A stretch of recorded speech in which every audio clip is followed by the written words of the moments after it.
So what's up mga ninong, another day, another vlog for CM Padua. Bali dito ngayon tayo sa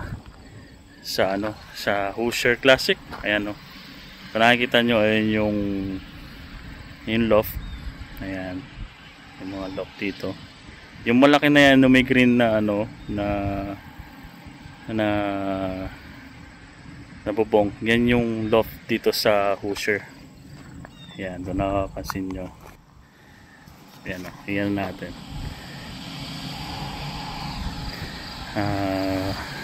Focus natin. Ayan, yan yung loft.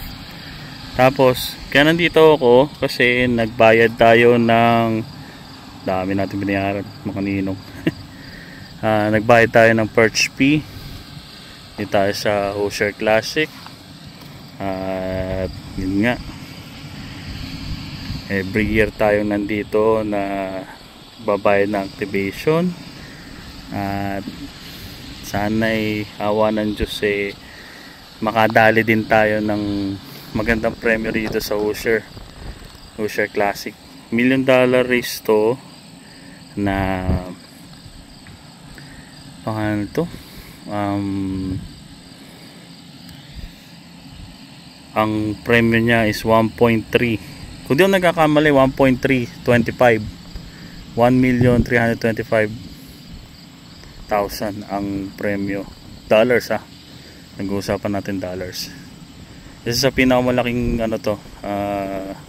OLR dito sa US. So naka-participate tayo rito. So far may 4 akong ibon na dun sa 2 syndicate. At saka yung binili namin kay Mike Ganus na 2 ibon na pindalan niya dito sa Hoosier. So yun nga mga ninong, binayaran natin yun. Tapos lilipad. Ang tentative date daw baka 2nd week ng October or last week. Sana pala rin tayo mga ninong at pag nanalo tayo, mag-share din tayo sa mga kalapatids natin. Yan mga ninong. At hindi ko alam kung kung makakapanood tayo rito sa Hoosier.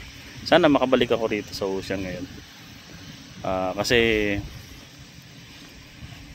palagay ko may pasok ako ng araw na yon or ng week na yon. Hindi ko pa alam kung matataon yung race day na meron akong off ako o meron akong pasok. So yun mga ninong, yun lang yung small update natin dito sa Hoosier.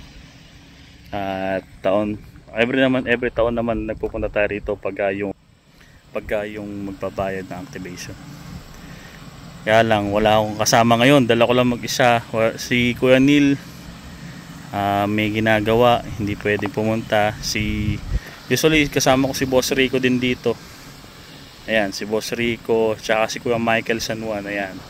Kaso may mga pasok din nata, or si Boss Rico alam ko bukas pa ata pupunta.